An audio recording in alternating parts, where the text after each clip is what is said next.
Hey y'all, we got a mega pint of news to cover today. A mega pint? Yeah.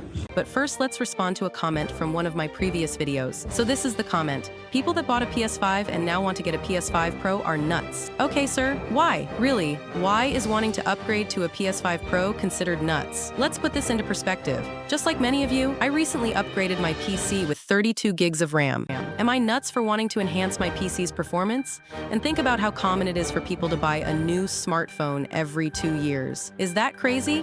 PC gamers frequently upgrade parts of their setup, sometimes nearly every year, to keep up with the latest games and tech improvements. Are they nuts? I really don't think so. It's all about staying current with technology that's constantly evolving and improving. Just like with smartphones and PCs, there's a clear market demand for newer and more powerful consoles. This isn't about frivolous spending. It's about seeking better performance, enhanced graphics, and more features that improve our gaming experience. Trust me, there will be a PS6 and likely a PS6 Pro down the line. The gaming console market works in cycles, typically spanning around 10 years. Upgrading midway through this cycle, as tech significantly advances, makes sense for those who value those enhancements. So, it's not about being nuts. Another question I often get asked about the PS5 Pro is how I'm so sure it's going to come with a 2 terabytes SSD. Even if we exclude all the sources I've gathered in the past year, just logically speaking, why wouldn't Sony release a 2T model? Xbox just announced a 2T Series X model, so you better be sure the PS5 Pro will come with a minimum of 2T SSD, and I wouldn't be surprised if they also release a 2TB model for the base PS5. One thing that starts to concern me is the price, though. The base Series X with 2 terabytes is starting at $600. So I'm thinking, if Sony were to release a 2T PS5 model and a 2T Pro model, and looking at the market evolution, consoles are actually not getting cheaper, I'm afraid the PS5 Pro will probably start at $650. And as we know, Sony is not afraid to make moves like this, especially as they are leading the market right now. What do you think? Would you still get one at $650? Let's get into the news. June was one of the biggest months in gaming news, and there is so much more to come next month. I think 2024 is shaping up to be a big year in gaming, probably as big as 2023. Let's get into it and find out why. First up, some disappointing news. Sony is discontinuing the PlayStation VR2. Yeah, I know, it sucks. Despite having some solid games, the PS VR2 just didn't have enough content to make it worth the investment for most people. To make matters worse, Sony released a $60 adapter for PC, but it strips away most of the major features, turning it into a basic PC headset. Plus, it's more expensive than the PS5 itself. Only 2 Sony-published games are currently in development for the PSVR 2, with no third-party support in sight. I don't own a PSVR 2, but I know someone who does, and this is what they had to say. Personally, as someone who owns a PSVR 2, I'm pretty bummed out. The hardware is fantastic, but Sony just didn't deliver the content we needed. Let's break this down a bit. The VR 2 had a lot of potential. The hardware is top-notch, and the experience of playing games like Gran Turismo 7 and Resident Evil Village in VR was truly immersive. The graphics are sharp, the controllers are great, and the overall build quality is impressive. But without a strong lineup of games, even the best hardware can't succeed. If they had invested more in creating a robust library of games, and perhaps offered the hardware at a more competitive, things might have turned out differently. But as it stands, it looks like the PSVR 2 will go down as another missed opportunity for Sony. Now, let's talk about some exciting news. Game remakes. Rumor has it that Sony is working on a full-on remake of the original God of War trilogy. This is huge for fans of the series, and a great way to fill the gap between new releases. The main rumor is that Sony is planning to remaster or remake the original God of War trilogy for the PlayStation 5. This information comes from a report by Nick Baker, also known as Special Nick, on the Xbox Era podcast. According to Baker, his sources indicate that the God of War trilogy remaster is planned for release sometime in 2024 or 2025. This would bring the first 3 games in the series, updated visuals, and potentially other enhancements. My research also mentions that the recent God of War Ragnarok DLC, Valhalla, featured numerous references and callbacks to the original Greek-era God of War games. This has fueled speculation that Sony and developer Santa Monica Studio are interested in revisiting and celebrating the franchise's roots. However, some users have expressed skepticism about a God of War game without Kratos as the main protagonist, as he is considered integral to the series' identity. My research suggests that if Atreus were to take over as the main character, it may be a hard sell for some fans. But that's not all.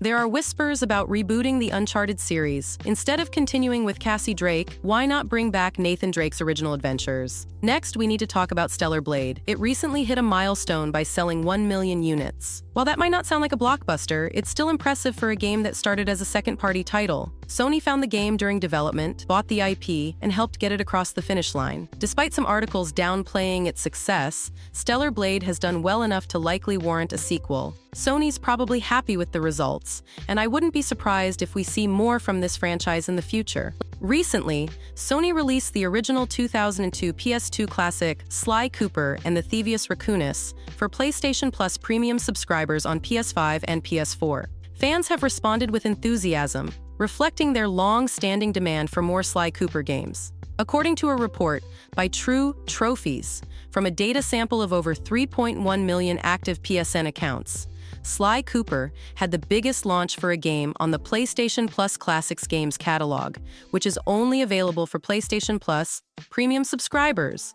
This shows that the hype for Sly Cooper is still alive.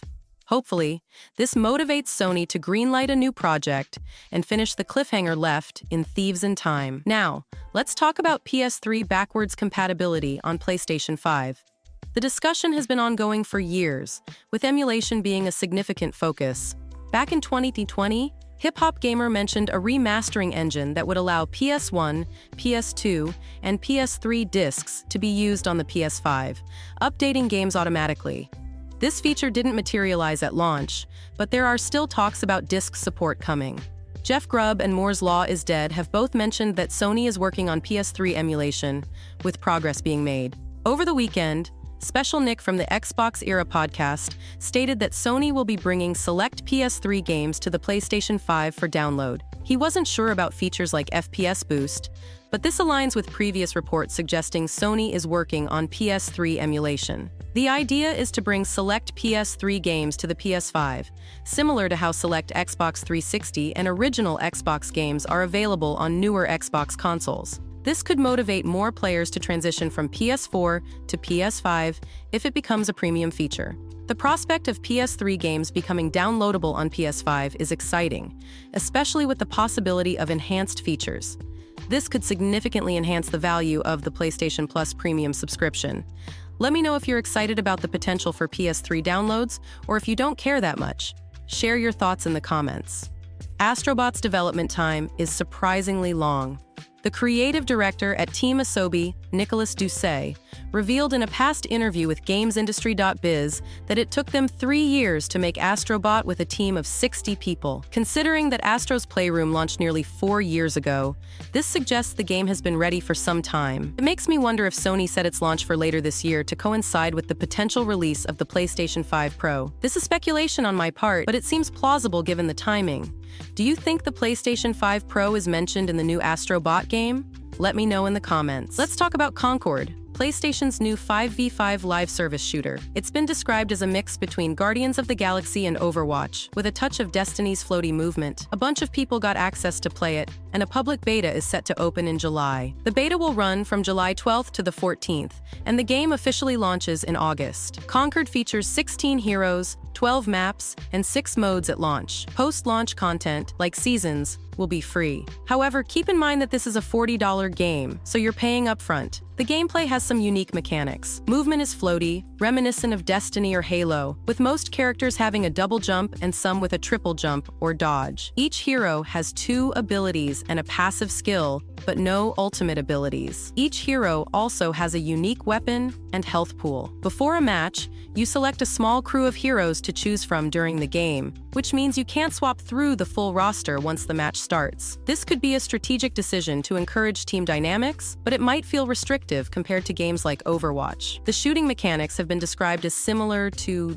Destiny, with slightly slower movement and a longer time to kill compared to Call of Duty. Weekly story vignettes will be released, adding some narrative elements to the game. But the big question is, will this be enough to capture players' attention? The live service game market is incredibly competitive. Concort needs to be exceptional to stand out. From the feedback so far, it seems like the game has potential, but there are concerns about its ability to attract and retain players. Concord's monetized content will be exclusively cosmetic, which is good news for players worried about pay-to-win mechanics. However, the character selection system might be a bit of a hurdle. You build a smaller crew from the 16 available heroes, and you keep bonuses from roles you previously selected, increasing your power as the game progresses. The closed beta for pre-orders runs from July 12th to 14th, followed by an open beta from July 18th to 21st. The game officially launches on August 23rd for both PS5 and PC. You'll need a PSN account even on PC. With the recent announcement that Marvel Rivals is also coming to PlayStation and Xbox,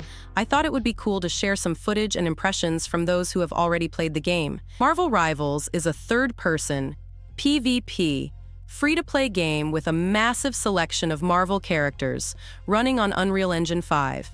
The game features destructible environments and unique team-up abilities specific to certain groups of heroes, making it an enticing prospect for both casual and competitive players. Before diving in, I need to address the initial controversy. The game had a non-disparagement agreement for their content creator program, which was a terrible decision. Thankfully, they walked this back, apologized, and now welcome honest feedback. Despite the rocky start, early impressions suggest that the game is pretty fun and has the potential for a massive player base, given Marvel's huge audience from movies, comics, and more. Marvel Rivals brings together iconic characters with unique abilities and ultimates in a format that is familiar yet fresh. If you're a fan of Overwatch-style gameplay, you'll likely enjoy Marvel Rivals. However, if you're tired of that genre, this might not be for you.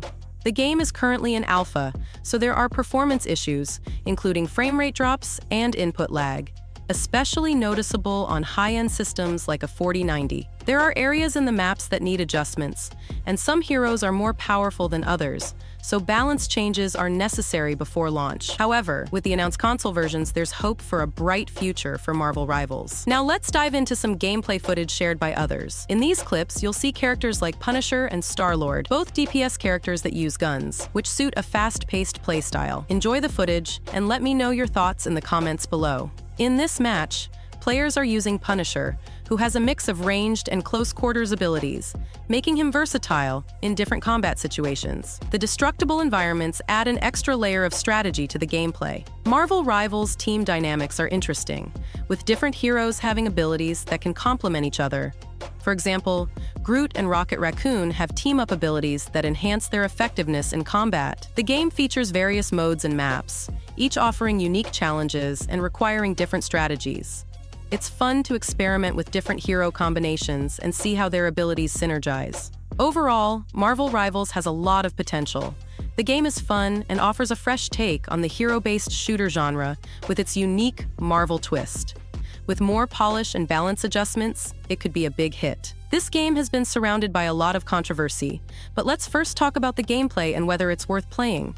For full transparency, we're watching gameplay footage from Ubisoft, not my actual playthrough. In the gameplay, you have the main character and a little sidekick, an alien monkey. Ubisoft intended for the mission to be played with more stealth, using the sidekick to distract enemies. I'm not much into stealth and prefer going in guns blazing if that's an option, which is exactly what I did. I ended up massacring everyone on the station. If you enjoy stealth, you can definitely play the game that way, using your sidekick to distract enemies and executing stealth takedown. The game features mini-puzzles, similar to the ones in games like Wordle. These puzzles guide you through sequences, making it fairly easy to solve them even if you don't fully understand them initially. There are also rhythm puzzles where you push the joystick on the beat. The gameplay I enjoyed involved shooting everyone with my laser. The graphics are solid, and the gunplay is serviceable. You have a laser with various modes: stun, electric shock for droids, and a regular blaster. There's also an ultimate ability that slows time, allowing you to select enemies to shoot, reminiscent of McCree from Overwatch. The game is very story-driven, with more on-rails experiences rather than an open world. The sections I played were linear, but there were open-world hubs filled with NPCs and side quests. The space battles felt intuitive, with cannons, laser weapons, and rockets to eliminate enemies. You can choose your landing destination on planets, adding to the open-world feel when exploring towns and taking on side quests. The Star Wars atmosphere is well captured, with fitting music and environmental design. In the missions, you navigate through various puzzles and traversal sections, similar to Assassin's Creed. You can use a hook to sling yourself over barriers and climbable structures, making it intuitive to navigate. The game includes combat mechanics where you control your sidekick to distract enemies, allowing you to take them down stealthily or go in guns blazing. There's also a reload mechanic requiring timing to avoid a longer reload animation. The game's linear nature allows for curated experiences, with set pieces like collapsing environments and cinematic chase sequences. These elements make the game engaging and immersive. There's a controversy surrounding the game's monetization at $130. The Gold Edition includes the base game, pre-order bonuses, and a season pass with 2 DLCs. Some players were upset about DLCs being available at launch, feeling essential content was being sold separately. However, Ubisoft Plus offers a cost-effective option at $18 per month, giving access to the Ultimate Edition and all its content. This could be the cheapest way to experience the game fully. Overall, Star Wars Outlaws isn't the big open-world RPG some hoped for, but its story-driven linear experience offers curated locations and set pieces. Let me know your thoughts on the game and gameplay. Are you excited or disappointed? Let's get into all the free games coming to PlayStation 5 this month.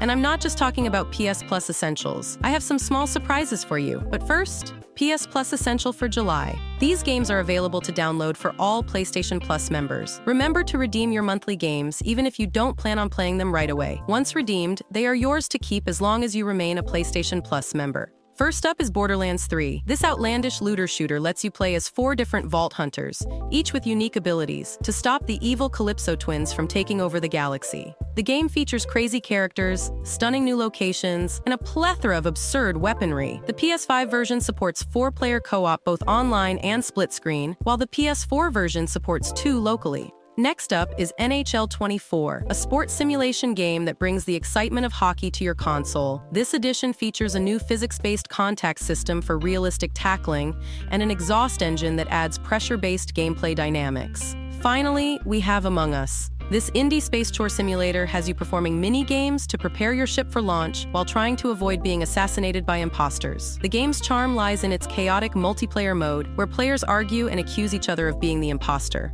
Among Us includes new maps, modes, and character models, keeping the gameplay fresh and exciting. All these games are available on PS5 and PS4 from July 2nd. Alright, let's get into the interesting free game of the month. First Descendant is the newest looter shooter ARPG launching on July 2nd. Fortunately, there isn't any player-to-player trading, but we'll see if that changes. You'll hear comparisons to other games because First Descendant combines elements from many looter shooters. You play as characters called Descendants, not creating your own, but unlocking and crafting them through missions, much like Warframe. Each character has 4 abilities, tied to elemental damage, drones, turrets, and stealth. The game is free to play, so it's worth downloading and trying out. If it's not your thing, you can simply uninstall it. For Warframe players tired of the lack of challenging content, this game offers a familiar yet more challenging setting with endgame activities. The game encourages grinding and strategic team play. Different activities favor different descendants, enhancing team synergy. For example, Valby the Water Descendant pairs well with Bunny the Electric Descendant. You'll start with one of 3 free starter units, important for team roles if you're playing with friends. The modding system is similar to Warframe, with aura slots, polarities, and augment mod slots. The gun system resembles Destiny, with weapon archetypes tied to ammo types. There are exotic weapons with unique traits and built-in ribbons for customizing stats. Many improvements have been made since the beta tests. The final release will include more polished features and exciting endgame modes. The bosses are challenging and require proper team synergy and modding to defeat efficiently.